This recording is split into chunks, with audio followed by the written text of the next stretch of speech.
Gotta remind me, man. Okay, I'm gonna I'm gonna turn off my mic and my camera, and it is now your floor. Thanks, Micki. Cool. Thank you. Well, everybody, welcome back. This is my fifth and final webinar in the series, unless y'all want more and you have something you want me to come back and talk about. But I just want to say thank you guys to all of you guys that have come out week after week to tune in to what I got to talk about. It's been so much fun to see faces, even if it's just a name, to know that people are out there and watching. Just like a shout out to people. So many people have messaged me since we can't really like talk one-on-one. They've sent me emails, messages, connected with me on LinkedIn, and I appreciate each and every one of you. It's so cool, like each week to see some of the same names, like Peter, Nick, Kyle, Bob, Sean, some of, people that are not. Rusty was on, I think, last week. So people that I might not have known otherwise. It's really neat to see these same names popping up. It's been really cool, like such a blessing. So I'll just introduce myself. For those of you that don't know me, that haven't been on one of my webinars, I'm Micki Woods with Micki Woods Marketing. And I started out owning my own auto body shop years and years ago. But I owned it for about 4 or 5 years, and then the recession hit, so I was unable to hang on to it, unfortunately. But soon after leaving there, I was picked up by Valley Motor Center Autobody, which was at the time, the owner since passed, but the largest auto body shop down in the San Fernando Valley area, the LA area, single owned, not an MSO, but so I worked with them for 5 years, and then I went independent. So that's what I've been doing ever since, and I love it. So for Valley Motor Center, it was neat because I was able to just focus on the marketing and sales advertising components, doing social media, website, doing, as you can see in this picture, I did nonprofit events, speaking engagements. So that was really fun, but it was neat to have the experience of owning a shop to bring all that forward into then working independent, working with shops across the country. So now one of my latest fun things I do is I write for Body Shop Business Magazine, and most of my stories are cover stories. So if you see a cover story, you should check and see. It might be one of my little fun things that I've put on there. So that's been a really fun experience. So you'll see me kind of pop up on Body Shop Business Magazine every once in a while. So far, for those of you guys that have tuned in, or maybe if you haven't, you're wondering what the heck has she been doing on these webinars? So our first webinar was, we talked about maximizing your opportunity during this downtime in body shops. What are other body shops doing right now to be flexible and to do things different? And then what are some things you can be doing with all this time to be able to maximize what you got going on in your shop?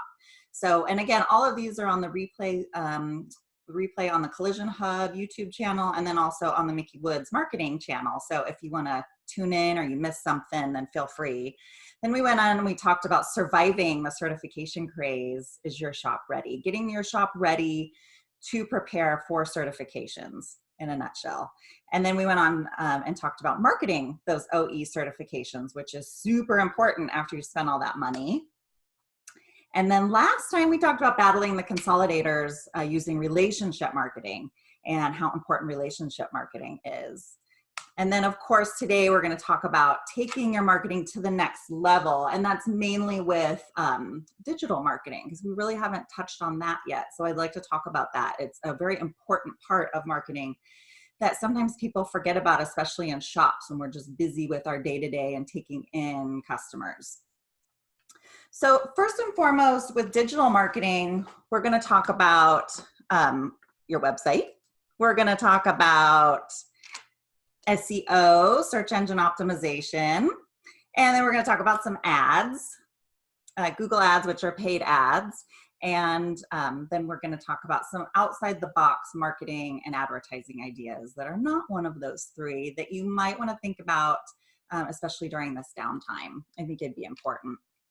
So to start out, when we talk about your website, you want to think about it like, basically like your website is a map, kind of like if you're at an amusement park. So let's say you're the first time ever going to an amusement park like Disneyland. When you show up, you don't quite know where to go. You don't know what you're supposed to be doing, what are the hot spots and everything. So typically you get a map and you pop that map open, and then there's some spots on that map that have stars next to them. You know where the customer service booth is, you know where the best rides are and that kind of thing. So try to think about your website as almost like an amusement park map. When they get there, when they get onto your site, where do you want them to go? When they arrive on your site, you want to be the one leading them to where they're supposed to go on that site. Super important. So it's important to be representing yourself on your website, and you want to make sure that your branding is staying consistent. But and most importantly, it's about your prospect. It's about the person coming onto the site. What do they need? What information are they looking for? If we're not meeting them and their needs, then off they go to somebody else's site. So super important to be talking about your website and the functionality of it. So first and foremost, we want to inform your prospective customer, and we want to prompt them to take action. We want our website to be informative, but we don't want it to just be like some, oh, great information, okay, bye. We want to prompt them to take action and convert them, right? And we do that by having clear calls to action on the website. And I'll give you some examples in just a minute about what those kind of look like. We also want to make it easy for them to contact your shop. Super important. I've gone on a lot of websites and found things that were really interesting and thought, okay, well, this is great. I want to contact them. I want to ask more questions, or I want to purchase, or whatever. And I can't find a freaking phone number anywhere. I can't find an email address anywhere. They just lost a prospect. Same exact thing, and I'm sure you've dealt with it on your end, but same kind of thing for the body shop. When somebody goes to the body shop site, okay, here's all the information, but how do I book an appointment? Do I need an appointment? How do I get more information about getting an estimate? So we need to make sure all of this is easy to find and at their fingertips. And then lastly, we want to make sure that it's easy to navigate. And those two things kind of go hand in hand. We call it an intuitive design. So it's just, you kind of just know where to go when you're looking for things. So let me show you a couple little examples here to kind of drive these points home.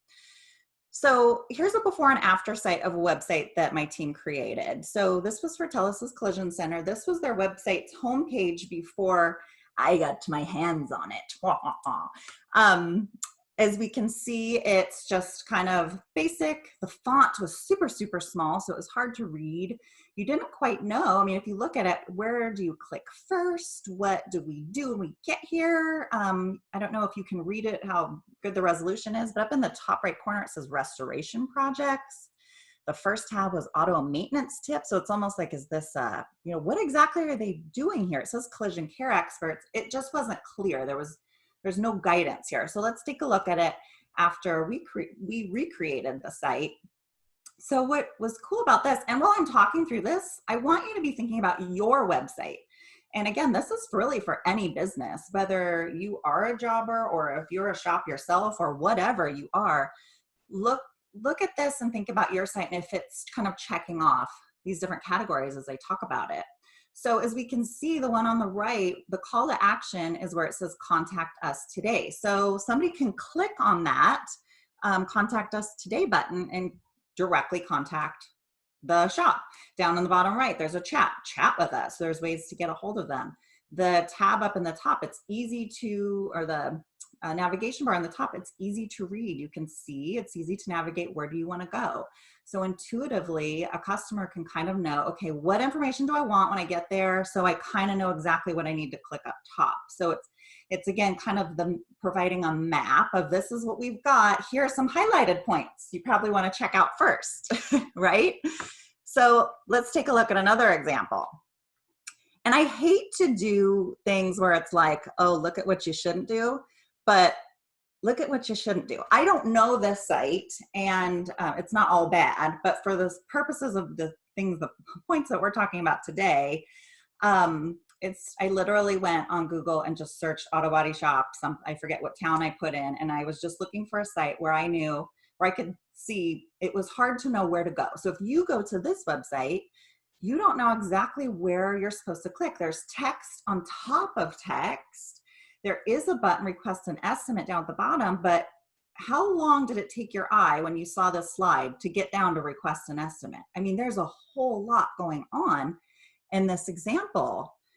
I'm sure you agree. So be thinking about your website. Is it pretty easy to know what you should be looking at when somebody pops onto your site for the first time? Then next thing we want to talk about is, well, first of all, we want to make sure that it's mobile optimized, but that they're on mobile, that there's also an easy call to action. There's a couple ways you can go about this. A lot of people are searching or surfing the web, as they call it, on their mobile devices. So do you have a clear and easy call to action button on your mobile device? You can go about it a couple of ways. There can be like a call now button, like we created for the Telesis mobile site. Or we can also do, and then there's also like a chat button there that you can see. And then there's also the, what I put on the Premier Coach mobile site. Down at the bottom, you can see that red call button. So I love using this, and I now, if my clients are good with it, I love to use this call button down at the bottom of all the mobile sites that I create. And basically, no matter what page you go onto on somebody's website, that icon is always there, whether they scroll up or down, no matter what page they go to, it's always there. So the customer, your prospective customer, can always have an easy way to contact you. And that's a really great way to do it. There's never a question of, if you're on the site and you don't know how to get a hold of somebody, that's a lie. You know how, you do know how, you just click the button, right? So think about it. Does your website, or do your clients' websites, for my jobbers out there that are working for body shops, is it easy to get in touch with them? And then sometimes we don't know when we're looking at our sites if basically what our visitors are doing when they get there. How are visitors engaging on your site? So it's really important when we create a website, there are a bunch of boxes that we want to check. And of course, I'm just talking about different ways to embellish your site and making sure that it's easy to function and easy to navigate. But then there's also the question of, what are people doing when they get on your site? Are they actually following the map that you gave them?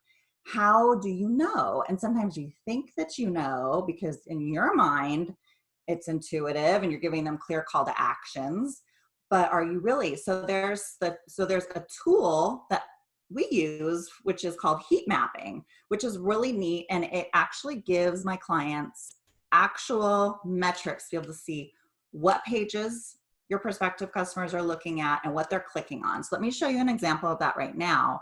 And while this is playing up, I'm going to answer a question from Robert. It says, does red not usually mean hang up and green to call?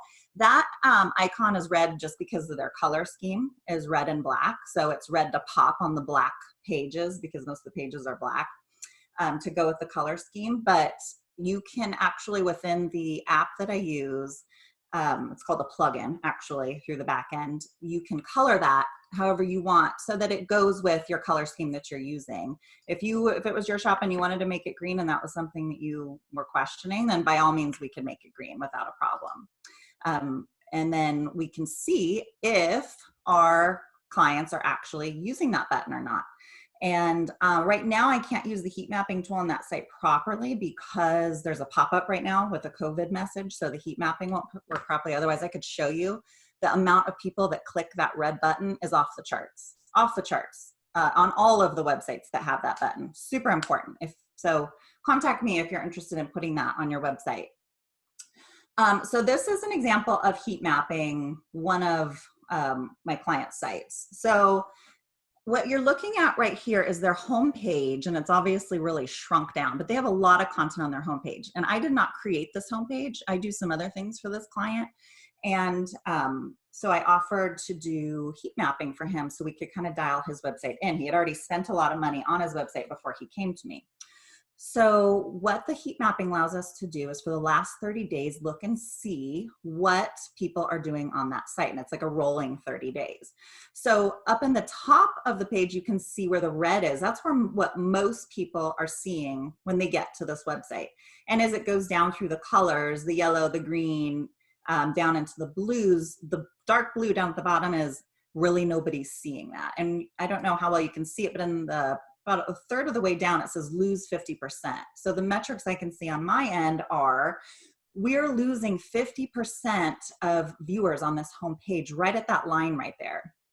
So they're basically, when somebody goes to this client's website, they're seeing whatever is in that top header, the main portion of the website, and what's down just a little bit. So we make sure that we keep their contact information above that, which is very normal, but people on this site aren't really scrolling down. So if they have information that they feel like people really need to see, we need to make sure that it's above that line where we're losing people. Or we put something really interesting right before we start losing people to keep them reading down more. And I won't get too much into all of that. Let me give you another example of how heat mapping works. Here is their homepage on a desktop, and this is obviously really zoomed in. And this is called the heat mapping for clicks. So we can take a look and clearly see for the last 30 days, and this is down right now because COVID, but we can see how many clicks they're getting per page. And you can see the red is obviously where there's a lot of clicks. And I don't know if you can tell, but on the far right, there's a lot of red. And that's actually the Contact Us page. So that's getting the most attraction within this 30 days. All the way on the top right are their reviews. So they actually have a page with reviews on it. And if you were on my call when we talked about marketing your certifications, and I said, at this point in time, I don't want you guys spending a lot of money on doing SEO on certifications specifically. This is a really good example why.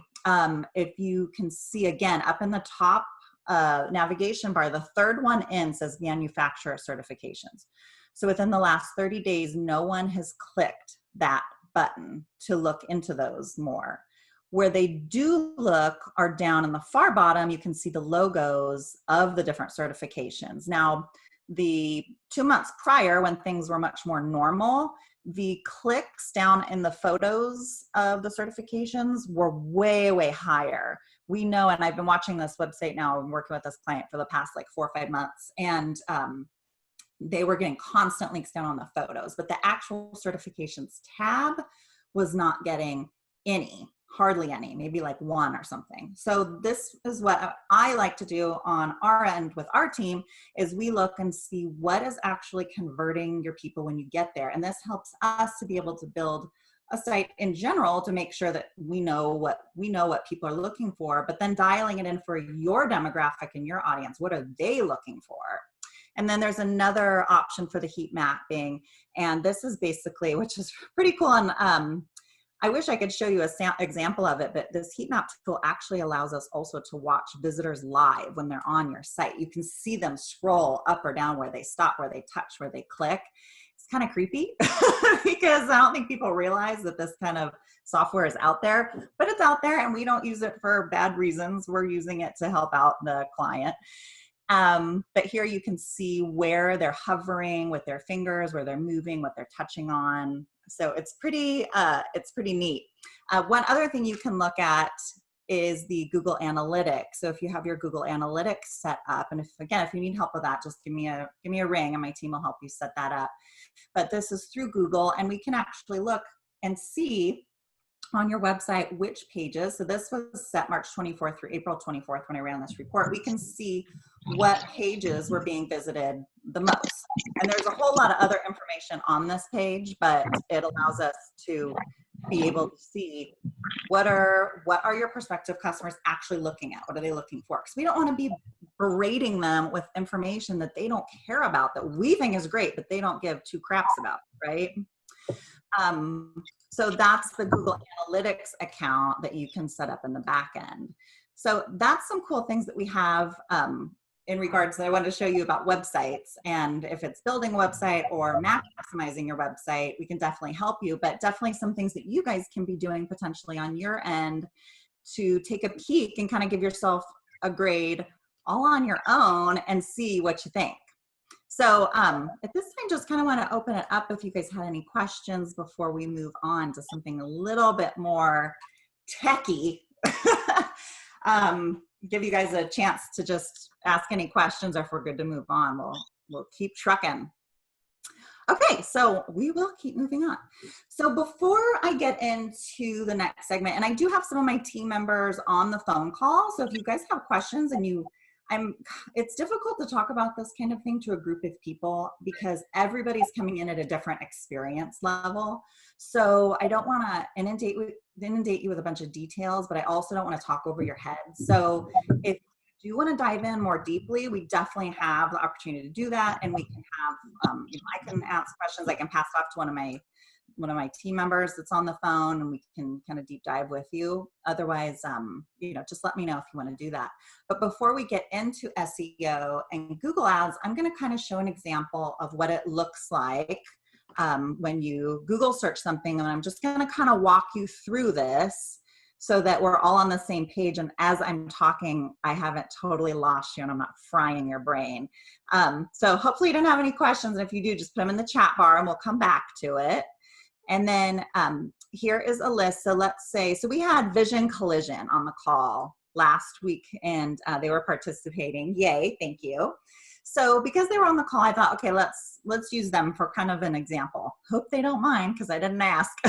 But they're in Cerritos, California. So let's say we're a prospective customer, prospective guest, and we type in Autobody Shop, Cerritos, CA, California.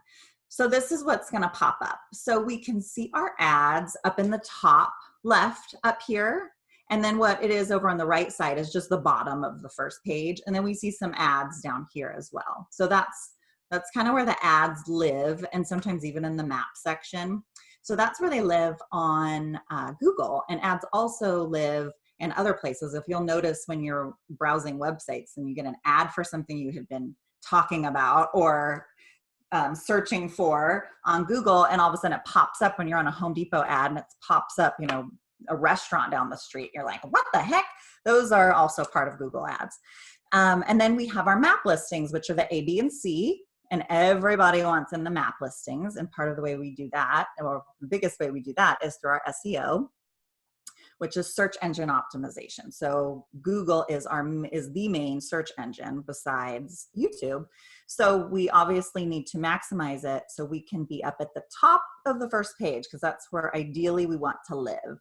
What's tricky about this sometimes is Yelp oftentimes resides up in the top of your search engine results. So it's important that you guys are maximizing, like we talked about on another one of the webinars, that you're maximizing those listings on Yelp, and then also on CarWise, those types of things, so that your information is populating hopefully in those listings, because those are the first ones that come up whether we like it or not. So the next one down, the third one down, we can see is Cerritos Autobody. It's in purple there.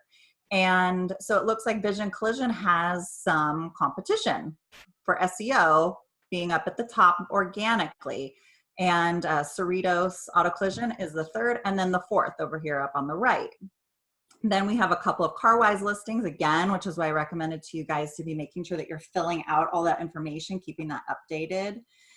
And then we've got another shop, and then we've got Vision Collision here and somebody else. So it's great because they're first page, which is wonderful, but obviously they ideally want to be in the map listings and at least at the top of the organic listings.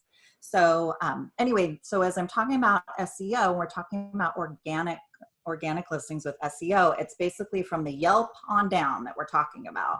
And you definitely want to be on the first page, and the higher up on the first page you can get, the better, because as you know, as somebody that searches for something, you're not typically looking beyond the first page, very rarely. So let's talk a minute about SEO, which is search engine optimization. So SEO has a lot of different components that go into it that allows us to get to the top of the page. And the tricky part is, especially with Google, is they're constantly changing what they call their algorithms, which is what allows you to go to the top of the page, or basically what decides how you get placed. And there are different statistics out there. It's like, does it change hundreds of times a year up to almost 1,000 times a year? Whatever that number is, it's crazy. Is at least 1 to like 3 times a day, Google is changing its algorithms on what they decide is going to be the best way to do it. That's crazy. It's mine. It just fell off. We've got somebody's on. If you guys can make sure that you're on mute, please. I got it. Yeah, I got it, Thank Nikki. you. I'm playing mute police. Yeah, thank you. So anyway, so Google, because it changes its algorithm so often, it's really difficult to stay on top of. So you really want to have a professional on your side helping you out with something like this. And you can do this kind of thing for fairly inexpensive. Back in the day, SEO was, I mean, people were charging thousands and thousands of dollars, especially for body shops. We only work in our core market. We're not trying to do body work for people that are hours away. They're not looking to bring their cars to us, and we're not looking to tow them to us unless we're super desperate. So SEO should not be super expensive. Like for our team, plans start like around $500. That's where you should be looking to price-wise for things. So in regards to SEO and Google Ads, people are like, what do I do? Do I do Google Ads? Google Ads are a waste. Do I do SEO? That's a lot of money. I don't want to do it. But think about it this way, in terms of both, you know, they're both like running a race. And for SEO, SEO is constantly running the race. It's something you always want to be doing because, first of all, Google is always changing its algorithms. So you could be great. Like we were just looking at, that one shop was at the top of the page. If they stop doing SEO and Google starts changing its algorithms, boom, boom, boom, boom, boom, they're going to start popping down. And part of the Google algorithm is to be keeping up to date with your listings and your website and all this other kind of stuff. So you have to stay on top of it. Plus you have all of this competition coming in that's competing with you on all of these keywords, which are the keywords that you're using, like the Autobody shop, like we were just using in that last example. So if you're not participating and putting your best foot forward at all times, you're going to get knocked out. And we can see on our side with my team, you can watch your rankings in Google and they fluctuate. And part of it is the algorithm and part of it is competition, but that's why you've got to keep at it. Now is a really good time if you haven't been doing SEO, if you have the money financially to be able to do it, now's a great time because the people that don't have the money, that's one of the first things that they cut just because financially they got to cut money. So you'd be able to pop up pretty quickly. If you don't have the money, it kind of is what it is. We're going to make the best of it. And then you can start later and then join in the race with everybody. But it's definitely something that you want to think about doing and keeping it ongoing, not just do it once. SEO is not one of those things. I had a client a long time ago and he was like, well, Nikki, we are in the maps and now we're the top 1 and 2 spots of the organic listing. So we're good. We don't need to do SEO anymore. And it was like, no, no, you don't just arrive and then you're done. Okay, good. Next. It's you arrive and you got to fight for that spot because others are coming for it.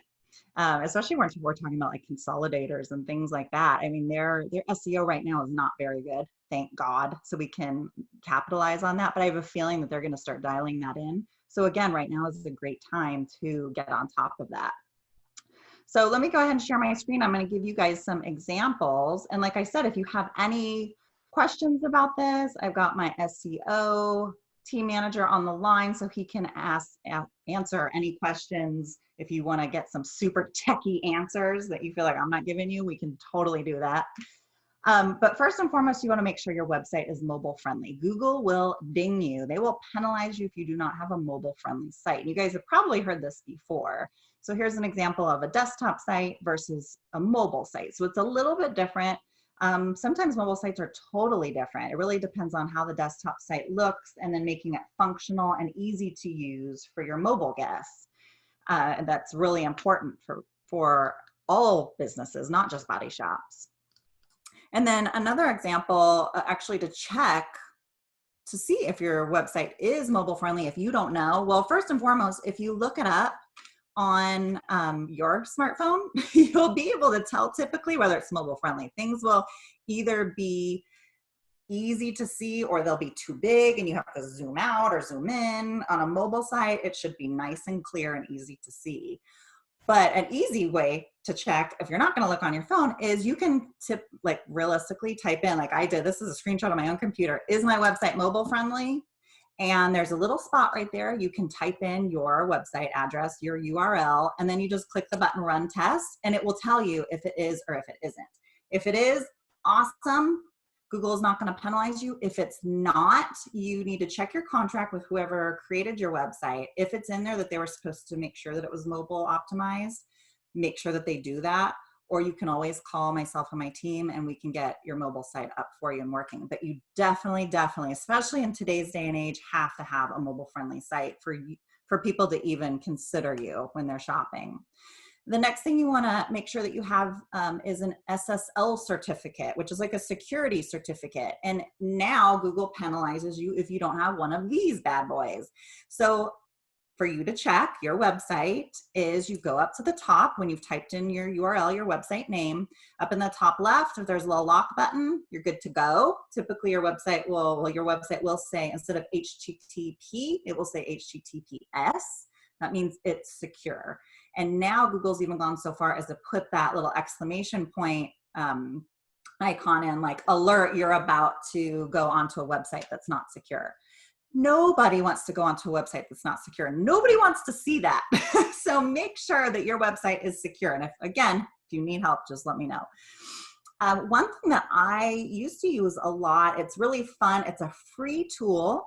So you might want to take a screenshot of this or write it down or whatever. But this is, you know why it's so fun is you can not only check your website and see how different keywords are ranking, but you can check your competitors, which is super fun. So up in the top or down in the bottom, it's called Small SEO Tools is the website, and it's a keyword position checker. So if you can see down in the bottom here, there's a spot. So I did CerritosAutobody.com because they were showing up first for Autobody shop Cerritos. I think that's what my example was. So I'm like, okay, well, let's see how they're doing in other keywords. So you would just type in your domain, which is your website address, your URL. It automatically defaults to United States, and the little icon over here is for the desktop over to the right. And you can check up to 10 keywords at a time. I just did like the top 5 typical auto body shop keywords to kind of see how they were ranking. And then at the bottom, which you can't see here, you'll just want to make sure you click the button that says check position, not the other one. The other one launches you into something else, but check position. And then it spits out to you after it thinks for a little bit, it spits out to you where you're ranking on Google. So we can see where they're ranking on Google. And mine's going to be a little bit skewed because of where I am and how I'm searching. But we can see their top 5 for all of those keywords that I put in. That's incredible. They're clearly doing some SEO work on their end to be able to be top 5 for all of those. So anybody in that area has some competition up against the shop when it comes to search results. So this is a super easy, free tool that you can use. And again, I like to use it when I was first starting, just to be able to see, you know, what are other people. Now my team and I use much more robust, and I mean, the tools that we use are like, make your brain smoke some days, but this is a neat way for you guys without having those tools to be able to use it and get some simplified results on your end. So if this is what you look like right now, I apologize. And if you want to ask some questions at this point about SEO, we can definitely do that. Hopefully I've given you some pretty good information. And most importantly, I want to give you guys some tips, some things that you guys can be doing or at least checking into on your end to see how maybe you're stacking up. So are we good? Do we have questions? If not, we'll move on to our AdWords, which are Google ads. No questions. All right, off we go. And if you think of something, hang on to it at the end. We can answer it then, or you can put it in the chat box and we can answer for it.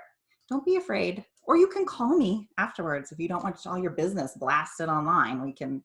You can call me and we'll check it out afterwards. Okay, so next we go into our Google ads, which are called ads or PPC pay-per-click. So again, these were the listings that were showing up at the top when we were mainly at the top when we're looking on Google and we're searching for things. And today we've got Ryan on the call who manages our ads on my team. So if there's questions that you guys have, I'm sure he would be more than thrilled to get on the line and talk to you about all of it. So let me show you a couple examples of Google ads that we did. So remember I talked with you guys about certification. let me back up a minute. I'm going to talk about Google Ads and then I'm going to share this. So we talked about certification and we talked about not putting out there, spending your money on SEO and that kind of stuff for certification. There were other ways to market it. One of the ways that we worked with a shop of mine, which I told you guys, Premier Coach, which is local, does a lot of marketing for their certifications. And we use Google Ads for them and it drove some great results. And we really dialed in what we kind of already knew and the information we had been getting from other shops, that Tesla owners really are wanting to look for certified shops. And those ads we got a great return on those because Tesla owners were like, yes, eating it up, click, click, but they were actually coming into the shop. So it wasn't an expense, it was an investment. We were getting a return on it. So when ads are done well, they are a great money maker for you. So here's the difference. So when we're talking about running the race, like we were talking about running a race with SEO, it's constant, it's kind of a battle. With ads, it's kind of like the cheat that pops you right up to the top and it's like, bye suckers, you just go right up to the top. The problem with it is the second you're not paying for those ads, you're just gone. So it's definitely something which is great. If you have something that you want to show off, like for instance, you get Tesla certified, talk to me about doing Google Ads. It's incredible what we can do with those Google Ads to driving new Tesla traffic to you. Something like that. You want to go pop right up to the top for some specific things. It's a great opportunity and it's money that's well spent. The great thing about ads on Google versus like ads on Facebook, which I'm sure you guys hear people talk about, oh, Facebook ads, Instagram ads. I mean, there's ads on everything, even YouTube. Google ads really are there to meet your client in their time of need. Facebook ads, it's kind of just like scrolling and there's a body shop ad. Well, I don't need a body shop in that moment. And a Google ad, they're only going to see that ad if certain keywords are put in. And our job on the back end is making sure that we have those keywords really clearly defined. So any prospective customer, if they're going in or, guests are going in and typing in something in Google, that only for those keywords are we popping up. And what's cool about it too, is we can put in negative keywords. So if you don't want people coming to you for like a body shop, for body shop supplies, if you're getting a lot of clicks, you're like, oh, this is a waste of money. People are coming and looking at my website because they're looking for body shop supplies, we can then put in what we call negative keywords. So it really dials everything in. Another cool trick that we do with Google Ads is we can use your competitors' names. And it's so like cheating, but it's not cheating. There's nothing cheating about it, but it's a great way when you have somebody, let's say, Joe Brown's Autobody shop down the street. He's your big competitor and he's getting a lot of work and you guys are fighting for market share in that area. You can start using those terms and his name in your own ads. If he were running ads, it would be smart of him to do the same. So it helps you to pop up on that Google search when they're searching for somebody else. And if you're right up at the top, oftentimes that's what people are clicking. What's right up top? Let's click that. And it's kind of a no-brainer. It's just reactive. The great thing too about Google Ads is you can set your budget. So for a shop that may want to just start out doing a little bit, you can just do a little bit. It doesn't have to be this massive budget. Premier Coach started out with a fairly small budget. I think we were like, I forget what exactly we started at, but then the more return he got, the more money he wanted to spend because now he's seeing the traffic, he's feeling the results of it. Or if he felt like he wasn't, then he could pull back a little bit. So it's nice that you can kind of push the gas pedal down or lift it up depending on your comfort of spending, which is great. And then that again is something that can be done fairly affordable. And I know affordable is kind of like, well, what's your definition of affordable?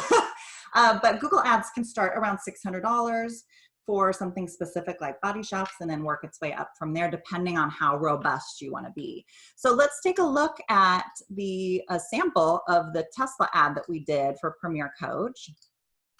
And you'll get an idea of what this looked like. So what we did here is for Tesla, we showed up in the #1 spot almost every time. And there is a battle on our end to fight for you to be at the top of these ads. And it's really about how well we create these ads, how high quality Google thinks these ads are. And that's something for us to worry about and not you, but it's something interesting to think about. So obviously we want to focus on the areas that we're serving. We want to have a quick call to action if you're on a mobile device, which you can see in that bottom one.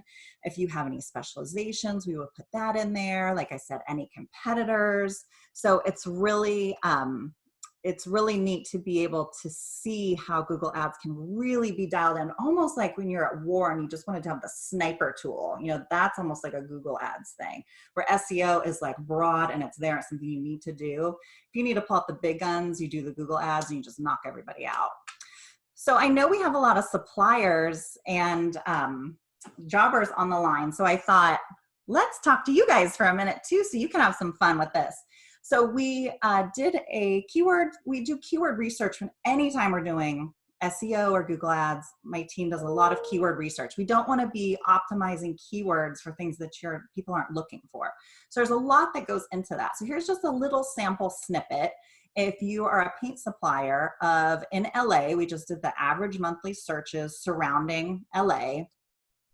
And you can see those top two, there's a lot of searches going on, you know, almost 10,000 for auto paint suppliers and automotive paint supply.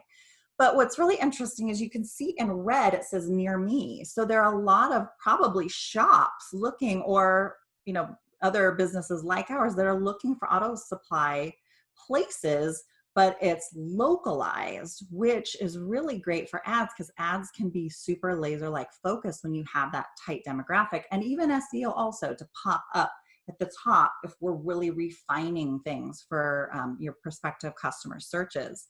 So, and then the more defined we are, then we get a better high quality score from Google, which then gives us better rankings when we're firing those ads or if we're working our way up through SEO.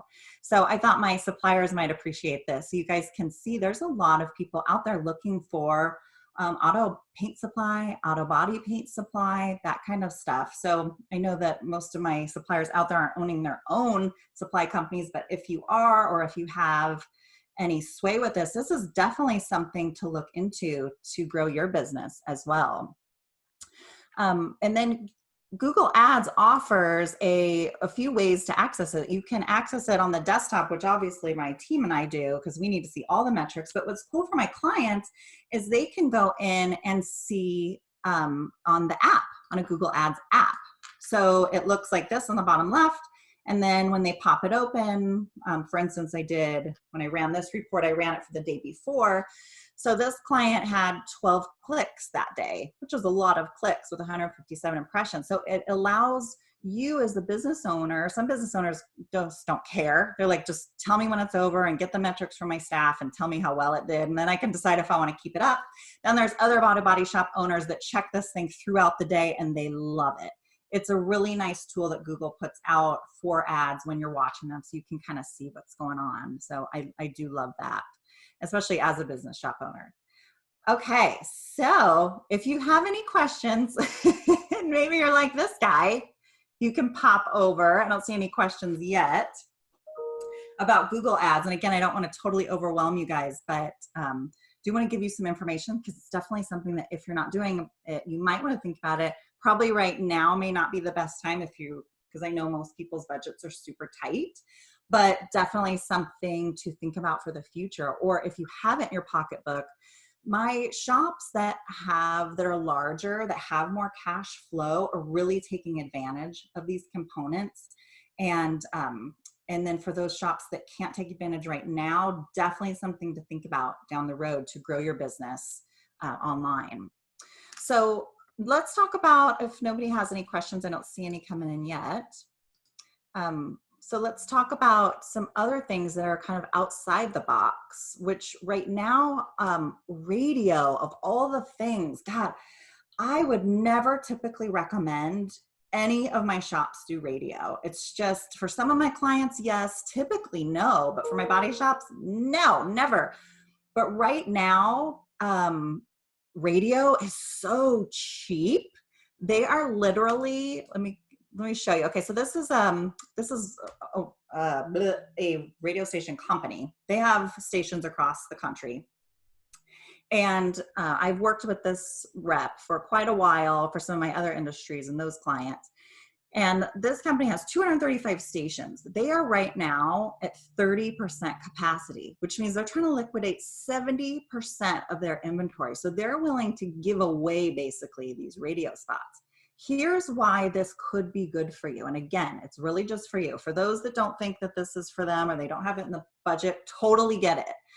But if you are open and you're in a place where a lot of things aren't open, to blast it out there, even if it's just for like a week, a couple weeks, get some spots out there. Hey, we're open. We're here to help you. This could be something that you could capitalize on. And I do have a shop that is capitalizing on it. Last week was the first week they ran their ads, their radio spots, and they got all kinds of calls of like friends and past customers. Oh, hey, I heard your radio spot. And they got 2 brand new customers last week. I'm so glad you're open. I didn't know who to go to. Holy smokes. They paid for all their advertising. They actually were going to run for a month. They paid for that month plus a whole nother month if they wanted to run it for another month in those 2 cars they got in. So again, just putting information out there, not pushing, but think about it. This specific radio station, typically radio stations run 30 or 60-second ads. So typically you're wanting to do a 60-second ad to get the biggest bang for your buck. If you're in a larger market like LA, New York, or Chicago, a typical ad would cost you for 60 seconds, $600. Holy crepes. Well, right now they're selling them for like $200. There was another lady at another radio station that I was chatting with that was trying to get me to sign up for another one of my clients. She's selling hers for $300, $350 and these are prime time spots. But this company, I've worked with them a lot. They're doing $200 for a $600 spot. If you're in a smaller market like Seattle, Sacramento, you're in a smaller town, $200 normally would be for a 60-second spot. You can get it for $50. So now we're talking about real numbers where if you have a little bit of slush fund that you could put towards this, that you could throw it out. If you did 5 ads, 1 ad a week, let's say in the morning as somebody was driving to work on one of their news stations, that's $250. Are you kidding me? If you get a half a car, you just made up for it. So again, think about it. Just think about it. Their digital network is, so if you're talking about listening online, that's something different because there's such a high demand for people listening online because a lot of people still aren't in their cars. They're not giving discounts.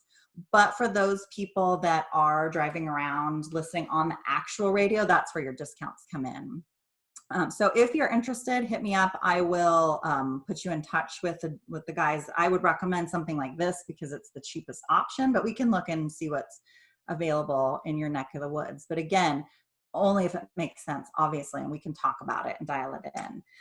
And then the last thing to talk about, which is kind of outside the box for you guys, is social media. And you know typically how I feel about social media. And I made a YouTube video and we have a little bit of time. So let me see if I can show it. I typically don't recommend doing social media for my auto body shops. And it's just because most people don't have the time to do it the way it really should be done. So it's just kind of a waste of time. And then you're paying potentially an agency to do it, or you're utilizing somebody in the office, you're utilizing their hours. And is it the best use of their hours to be able to do it? Not unless you're doing it really well. So because I have a few minutes and I'm pretty much almost done, I'll show you what I think about social media. And then I'll show you what there is a shop doing, and he is doing it the right way. So if you are going to do it, then you want to do it kind of based off of what he's doing, which goes back to the relationship marketing. But let's see if this will work. If not, then we'll abort. But let's give it a whirl. So this is halfway through my video on social media for body shops on YouTube. So if you can't watch it, if this doesn't come through, feel free to visit my YouTube channel and watch it live there. Because there are those people out there that are ringing your phone being like, oh, hey, you don't have a Facebook page. You need a Facebook page. You call me, I'll do your postings, $2.99 a month, 3 posts a week, 1 blog a month, blah, blah, blah, blah, blah. Waste the time, waste the money. Or maybe it would be a great thing for you to do. I feel like a lot of owners, especially my body shop owners, you guys out there, you silly little guys, listen, you're reading about all these things and you go back to your team and you're like, do you guys know anything about Snapchat? Should we be doing Snapchat?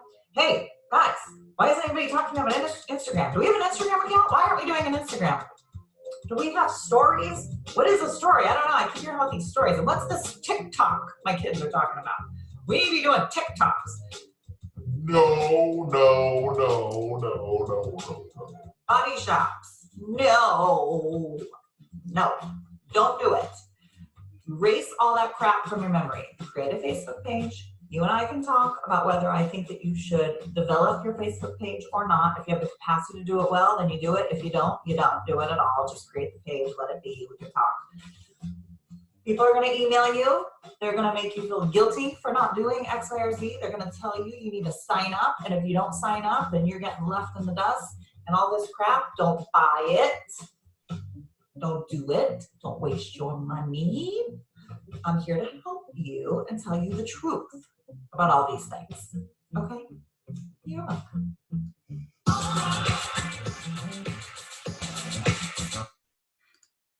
Okay, so that's my silly little, that's my take on social media, my silly little video that I did. But if you are gonna do it, now is the time to start futzing with it because you have a little bit of extra time and you can have somebody in your office do it. And I'm gonna show you an example of a shop that's doing it. I mean, amazingly, when I was at Valley Motor Center, I was able to devote a lot of time to social media. And the way that I did it was exactly what Steve Olson at Louisville Collision Center is doing. So he's posting things regularly. He's doing small little giveaways. He's partnering up with local businesses, encouraging local businesses to, or people to patronize. What am I even trying to say? Go visit those local businesses and support them. So he did that. Let's see, did I have? Yeah, so then here's another thing he did. He had Tyler something at High Note, who I guess creates these signs, and they did these yard signs, which just had some really great messages on them with his logo. And then he also sponsored the class of 2020 signs that some of you guys are now seeing in your neighborhoods. Brilliant. So if you can partner with local businesses at this time, not only are you going to get them to come and like pages on your, or posts on your page, but vice versa. So you guys start really feeding on each other. So if you're interested in doing social media, my team doesn't provide social media at this time. We focus on other things, but I've done it very successfully. So if you want to run some ideas by me, go for it. But check out Steve's Facebook page and what he's doing. He's also on LinkedIn, but I'd really like you to see what he's putting out to the public on Facebook if you're interested. If you want to kind of model something. Unfortunately, all the Valley Motor Center posts have been taken down since the business closed, or you could take a peek at what I did over there, but it's really, really similar to this and super effective. It's really the only way to do social media. So anyway, I hope you guys had fun today. As you know, my motto is a goal without a plan is just a wish. So whatever your goal is with digital marketing, let's get together, let's create a plan so that we can make it a reality for you guys and you can start making some money. And then you can contact me on Facebook, on LinkedIn, or on YouTube. And of course, please feel free to email me. Thank you guys for all your wonderful messages that you've sent in the past after my webinars. It just makes me feel so happy because sometimes I feel like I'm just talking in this empty room and nobody cares. And you're like, is she done yet? So I super, super appreciate all you guys. But I guess we'll open it up if anybody wants to say anything. Do you find yourself wanting to stop every now and then and go, are you there? Are you there? Yeah. Yeah. Well, yes. Yeah, just making sure. I just want to know there's other people out there. Yeah, so you got any questions? If you want to type them in, feel free to type them in. If you want to just unmute your mic and ask, it's sometimes good to hear a human voice. That's kind of awesome. So usually when we get to marketing stuff, shops glaze over. Everybody wants marketing. It's always, every time we go to like a paint company's, meeting that they have, whether it's like a MVP conference or whatever, marketing, I need marketing. And then you start talking to them and it's like, unfortunately, yes. I know. And I'm kind of a weirdo, so hopefully I at least keep your attention because I'm a little wacky, but, and I try to give you guys stuff that you can be doing. Thank you, Kyle. You love learning about it. Whether you do anything or not, I don't care as long as you listen to me. Everyone can unmute their mic, but Kyle. Kyle can't, because Kyle, But very important, I think, right now when you have this, I don't want to say downtime, and I'm glad some of you are picking back up, and hopefully we'll all pick back up. But one of the things you have to do is to make sure that you're thinking about when the doors reopen, when the states reopen, when it all comes back, how are people going to find you? And online research already was popular. It's going to be more popular. How people expect to be serviced online, what your website's doing, what your website's showing, more important than ever. So use this time to, maybe make sure you're ready. Sure, for sure. So got a time change question here. I will handle that one in the chat room. Anything else there? Anybody see anything? Thank you guys for the messages. Super sweet. I appreciate it. Thank you for coming on. All right. Well, you know how to get a hold of Micki if you need her. And I think we got to sit back and I think we keep this going in May. I'm feeling it. Jason's like, no, but yeah. Absolutely. Yeah.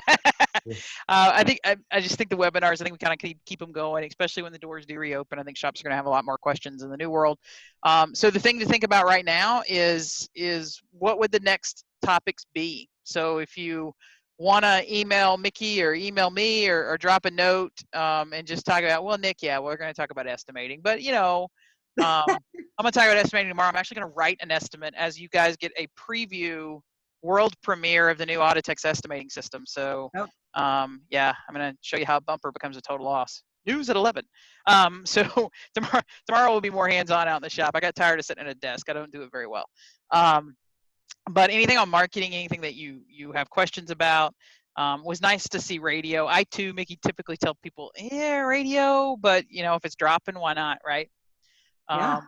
And now's the time to test it. I'd rather test it on a $50 ad spend than a $300 ad spend. For sure. So that's kind of okay. So awesome. All right. Well, I think we're good to go. If you got any topic suggestions for marketing, advertising, any of the things that you want to learn as a shop owner, anything that we haven't had a webinar about so far that you're like, would somebody, for the love of donuts, talk about blah? I do love donuts. So just let us know and we'll get it planned and get it out there. So anything we can do to help. All right, everybody have a fantastic day. We will see you back tomorrow. We're going to start with Celette, and we will be live out here in the shop working on frame machines, measuring equipment, fixture-based systems, going through all of that. And then tomorrow afternoon, we go with Autotex on the new Autotex Captor program. Bye, guys. Bye. Thanks. Bye.